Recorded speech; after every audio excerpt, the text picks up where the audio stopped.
मौर्योत्तर कालखंड खत्म हो गया था। तो आज जो हम लोग शुरू होंगे उस सब्जेक्ट का नाम है, हाँ, उसका नाम है गुप्त साम्राज्य। क्या नाम है? गुप्त साम्राज्य। देखो तुम लोग को हम साम्राज्य, अब इधर देखो, तुम लोग को हम साम्राज्य और वंश में अंतर बताए थे। साम्राज्य एक बड़ा साम्राज्य होता है, हाँ, वंश एक अलग वंश होते हैं, बताए थे ना।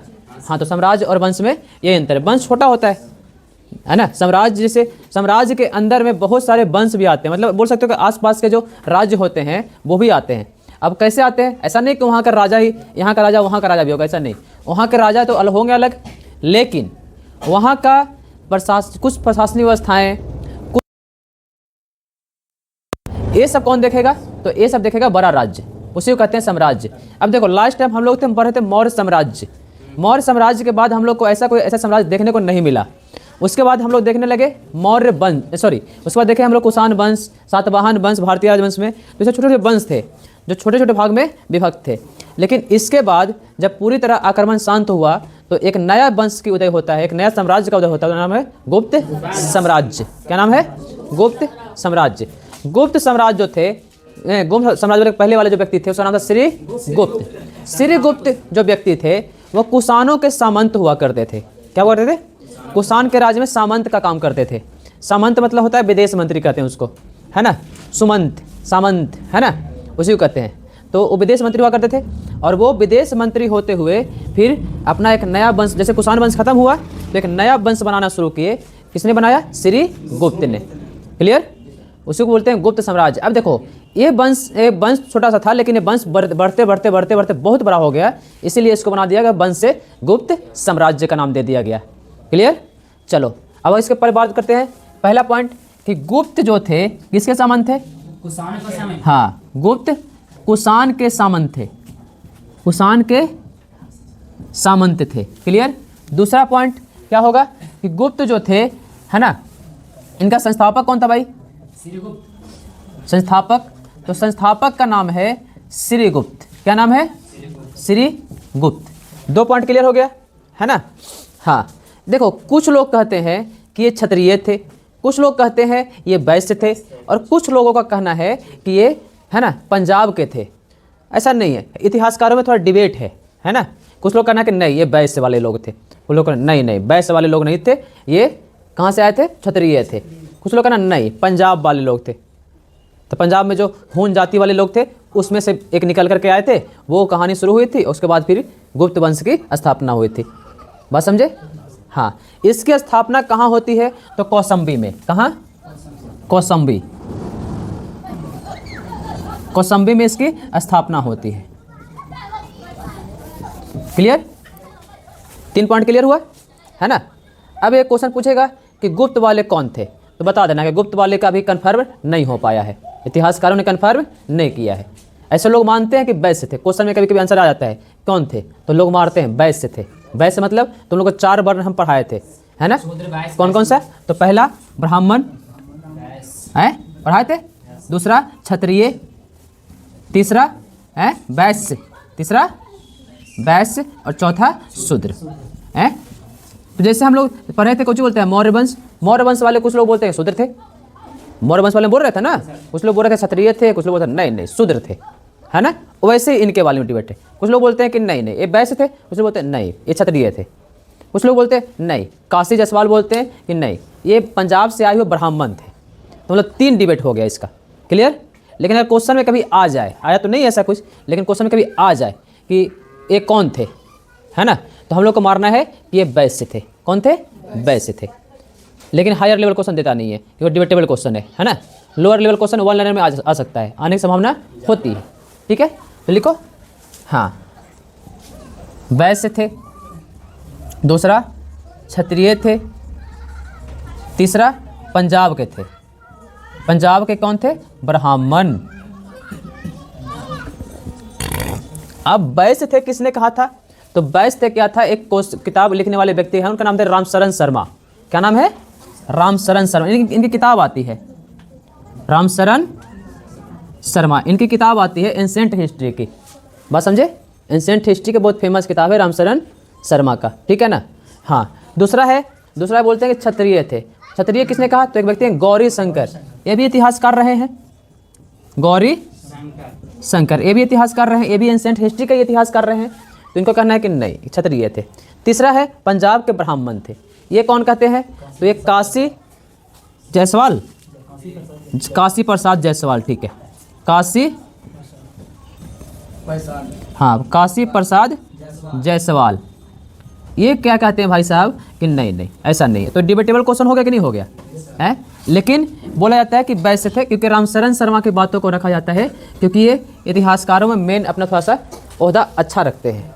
बात समझे? ओहदा समझते हो ना, अपना पोजीशन अच्छा रखते हैं, इसलिए बोला जाता है कि ये क्या थे। हाँ, क्लियर हो गए? चलो आगे बढ़ा जाए। हाँ, संस्थापक का नाम लिख लिए, श्रीगुप्त। अब बात करते हैं स्टार्टिंग से लेकर के, श्रीगुप्त से लेकर के आगे जितने भी राजा होंगे इनके में, वहाँ तक के, है ना। हाँ,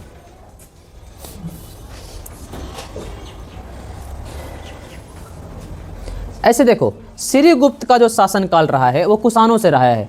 हम बताए थे ना, कुषाण में सुमंत का काम किया करते थे। तो श्रीगुप्त जो शासनकाल रहे हैं वो कुषाणों से रहे हैं, और कुषाण वाले लोग जो हैं वहीं से इनका कार्यकाल शुरू हुआ है। तो हमसे कार्यकाल वहीं से जोड़ेंगे। हालांकि जब ये राजा बने वो एडी था, 275 एडी का काल था, लेकिन जब ये सुमंत बने तो वो समय था 240 एडी का। कितना का? 240 एडी का। तो इनको दोनों तरफ देखा जाता है, या तो 275 में राजा बनेंगे या 240 में सुमंत बनेंगे। क्लियर? तो इनका कार्यकाल जो है 200, स्टार्टिंग करते हैं श्रीगुप्त से, है श्रीगुप्त। इनका कार्यकाल दो भागों में बांटा गया है, या तो 240 से लेकर के 280 तक का कार्यकाल रहेगा, ये सुमंत का कार्यकाल है इनका, है ना, सुमंत से राजा बनने तक का, है ना। यह है 275 से लेकर के 275 से लेकर के 280 तक, ये जो कार्यकाल है, ये दो कार्यकाल, ये है इनका राजा बनने का कार्यकाल। क्लियर हो गए? अब इनके बारे में थोड़ा सा बात कर लेते हैं। हाँ,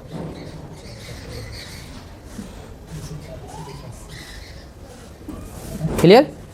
हाँ, इसके बाद हाँ, अच्छा ये 275 से 300, अच्छा ठीक, 300 हो जाए, ठीक है, चलो ठीक है। इनको संस्थापक मानते हैं। क्या मानते हैं? संस्थापक मानते हैं। कौन से वंश का? गुप्त वंश का। मेन संस्थापक गुप्त वंश का श्रीगुप्त। दूसरा पॉइंट में लिखेंगे कि इनका जो है उपाधि है, दो उपाधि मिलेगा। देखो एक क्वेश्चन और बता रहे हैं तुम लोग को, महाराजा धीराज, ये उपाधि परमानेंटली है ना। ये उपाधि क्या है? परमानेंटली है। जो भी राजा, हाँ, जो भी गुप्त वंश में मेन राजा बनेंगे वो महाराजा धीराज की उपाधि लेंगे। बस समझ गई? हाँ, लिखो, उपाधि का नाम है महाराजा धीराज, महाराजा धीराज। एक और उपाधि है सोची, आदिराज, आदिराज। चूंकि महाराजा धीराज की उपाधि कुषाणों में भी ली गई थी, वहीं से इनको उपाधि की प्राप्ति होती है। क्लियर? कुषाण वंश कर पढ़ा रहे थे ना, तो वहाँ भी लोग महाराजा धीराज उपाधि ले रहा था। हाँ, वहीं से इनकी उपाधि। इनकी पत्नी का नाम है प्रभावती गुप्त, प्रभावती गुप्त इनकी पत्नी का नाम है। अगर बात करते हैं आगे, तो इसने क्या मेन काम क्या किए? तो एक मंदिर है ना, बृहत मंदिर, बृहत मंदिर का निर्माण करवाया, है ना। मिर्ग सिकथान, मिर्ग सिकथान एक जगह है, हाँ, मिर्ग सिकथान एक जगह है ना। ये पड़ता है आपका यूपी और एमपी के बॉर्डर पर। बात समझे? वहीं पर एक मंदिर बनवाया। कौन मंदिर? बृहत मंदिर, बृहत मंदिर बनवाया। देखो, अब बृहत मंदिर किस भगवान का मंदिर है, वे क्वेश्चन पूछता है भाई। तो एक चीज़ ध्यान रखना, गुप्त वंश जो है मेन रूप से विष्णु के उपासक होंगे। किसके उपासक होंगे? विष्णु के उपासक होंगे, वैष्णव धर्म के उपासक होंगे। तो मंदिर कहाँ मिलेगा? वैष्णव धर्म वाला, विष्णु जी का, है ना। तो बृहत मंदिर किनका में है? विष्णु जी का। क्लियर? चलो आगे बढ़ा जाए। हाँ, अब उसी बृहत मंदिर के लिए 24 गांव दान दिए। 24 गांव क्या दिए? दान दिए। बात समझे? हाँ, अब देखो एक मंदिर का खर्च कैसे उठाया जाएगा? तो गांव के दान से। बात समझे? हाँ, गांव के दान से।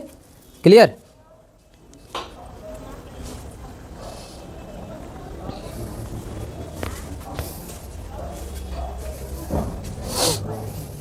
हाँ, दूसरा व्यक्ति का नाम है घटोत्कच। ये पहला राजा है, हैं? ये दूसरा राजा है। क्या नाम है इसका? घटोत्कच। हालांकि इसके बारे में ज़्यादा जानकारी नहीं मिल पाती है, लेकिन ये भी एक सफल राजाओं में से है। 300 से लेकर के 319 तक ये रहा है। और इसका एक ही जानकारी मिलती है इसके बारे में कि ये इसको उपाधि के बारे में, इसको उपाधि मिला था महाराज का। देखो, अब एक उपाधि मिला है भाई, तो उपाधि से ही पता चलता होगा कि कितना बड़ा राजा होगा, है? हालांकि इसका जो और भी चीज़ें तो मिल नहीं पाती, लेकिन उपाधि से ही समझ में आता है कितना बड़ा राजा ये हो सकता है। हाँ, क्लियर। अगले राजा का नाम है चंद्रगुप्त प्रथम। क्लियर। इसके समय में गुप्त संवत की शुरुआत होती है। कल तुम लोग को संवत कर रहे थे हम बार बार, शक संवत, विक्रम संवत, है ना, गुप्त संवत, उसके बाद फिर हिजरी संवत, उसके बाद रोमन संवत, है ना। तो जो जो मेन व्यक्ति रहे हैं वो अपना अपना संवत लेकर आए, अपना अपना कैलेंडर लेकर आए। वो कैलेंडर किस चलता है? संवत से चलता है। वो कैलेंडर में बहुत सारी चीज़ें बोल सकते हो ना कि जो जो चीज़ें होती है वो भविष्यवाणी के रूप में देखा जाता है। उस कैलेंडर को भविष्यवाणी समझते हो ना? हाँ सर। हाँ, स्टार्टिंग में बता दिया जाता है आज ग्रहण लगेगा, कल ग्रहण लगेगा, परसों ये चीज़ होगा, है ना, लगन ये दिन को है ना, शुभ लगन है, सब कुछ देखा जाता है ना। आदमी मरते हैं, हाँ मरते हैं, मतलब किसी की मृत्यु होती है, वो भी देखा जाता है कि ये कौन से टाइम में मरे हैं। इस टाइम कोई अच्छा है, कोई ख़राब है टाइम है ना, तो मृत्यु का टाइम भी देखा जाता है। बस समझे? चलो आगे बढ़ा जाए। नेक्स्ट व्यक्ति का नाम है चंद्रगुप्त प्रथम। मौर्य नहीं, ध्यान रखना, है ना कि तुम लोग मौर्य कर लेना फिर। हाँ, गुप्त वंश चल रहा है। सोचिए, हाँ, चंद्रगुप्त मौर्य नहीं, चंद्रगुप्त प्रथम। इसको हम वास्तविक संस्थापक मानते हैं। क्या मानते हैं? वास्तविक संस्थापक। चंद्रगुप्त प्रथम। चंद्रगुप्त प्रथम को हम क्या कहते हैं? वास्तविक संस्थापक।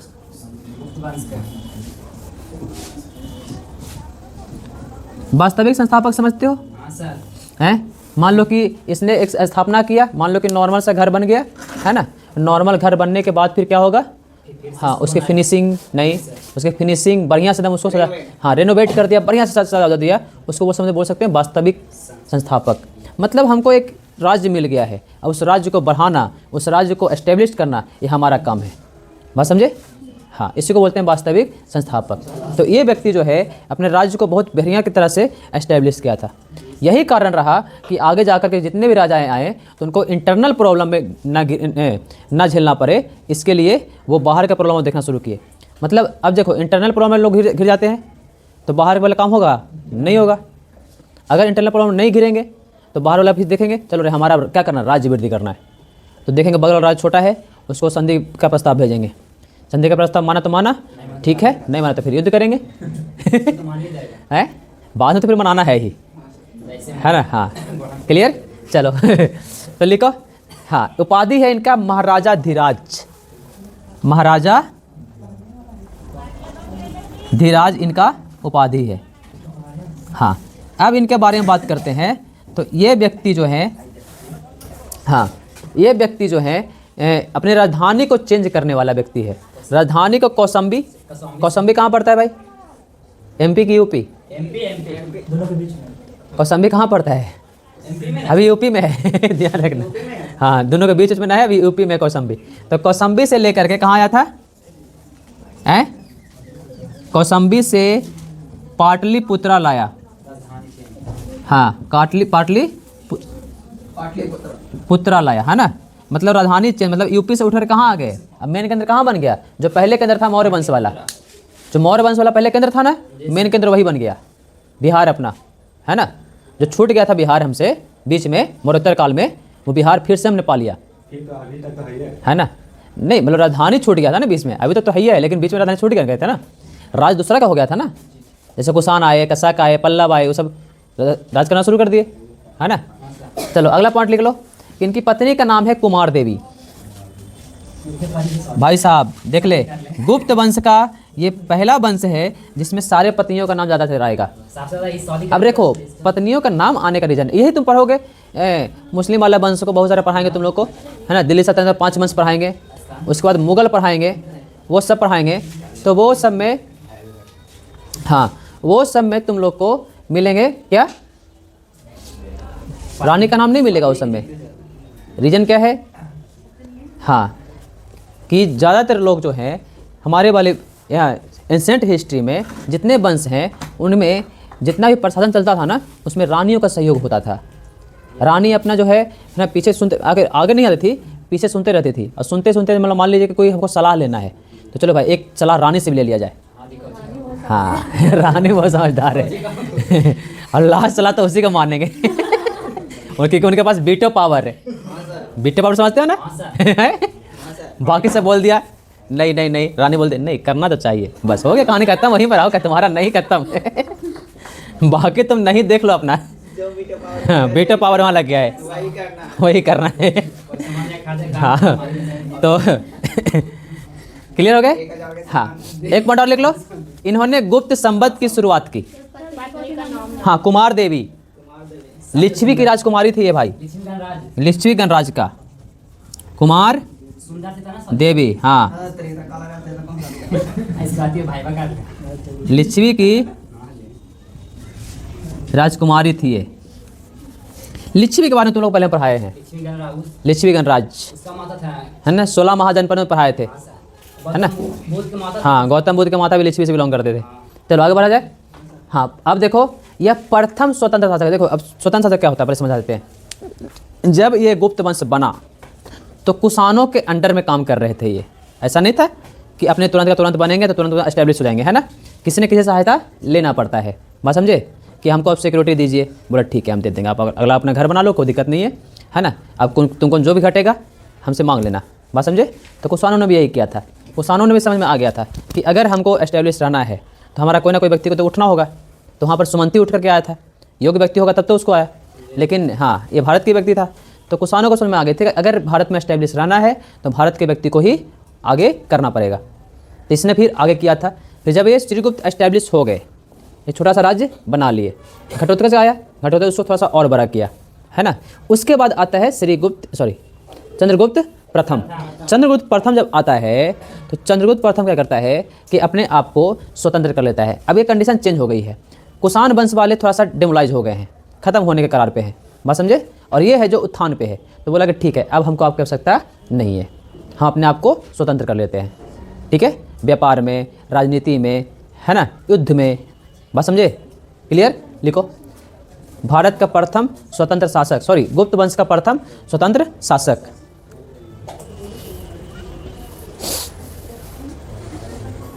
हाँ अगला पॉइंट लिखो, इसने गुप्त संवत की शुरुआत की भाई। कौन संवत की। हाँ गुप्त संवत की शुरुआत की। हाँ कैलेंडर की शुरुआत की। कब किया। 317 से 320, है ना। इसका कार्यकाल ही रहेगा 317 से 317 से 335 तक कार्यकाल इसका रहेगा। 319 से 335 तक, 335 तक। बायोलॉजी वाला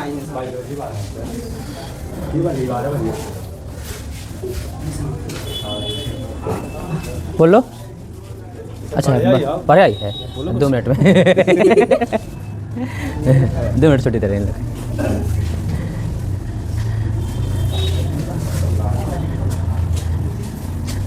चलो हाँ अब देखो इसने थोड़ा सा साम्राज्य विस्तार करना शुरू किया। तो पूरब में मगध है, मगध को पूरा कंट्रोल कर लिया। पश्चिम में क्या है, प्रयाग है, प्रयाग को पूरा कंट्रोल किया। और दक्षिण में एमपी तक कंट्रोल किया इसने। क्या है इसने, देखो पूरब में कहाँ तक भाई, मगध कंट्रोल किया। तब तो मगध की राजधानी बनाया पाटलिपुत्रा, है ना। पश्चिम में कहाँ तक कंट्रोल किया, तो पश्चिम में प्रयाग तक, मतलब यूपी तक कंट्रोल किया। बात समझे। दक्षिण ज़्यादा नहीं किया था, एमपी तक कंट्रोल किया, है ना, मध्य प्रदेश तक। तो ये 3 स्थान। मध्य प्रदेश को पहले बोलते थे, अरे भूल गए, नहीं एमपी के दुआब के इलाके क्या बोलते थे,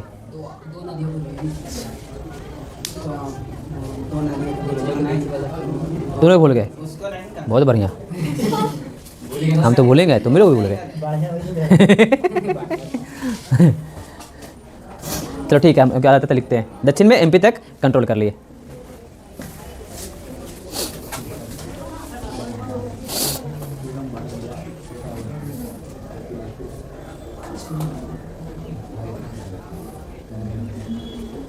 क्लियर यहाँ तक? चलो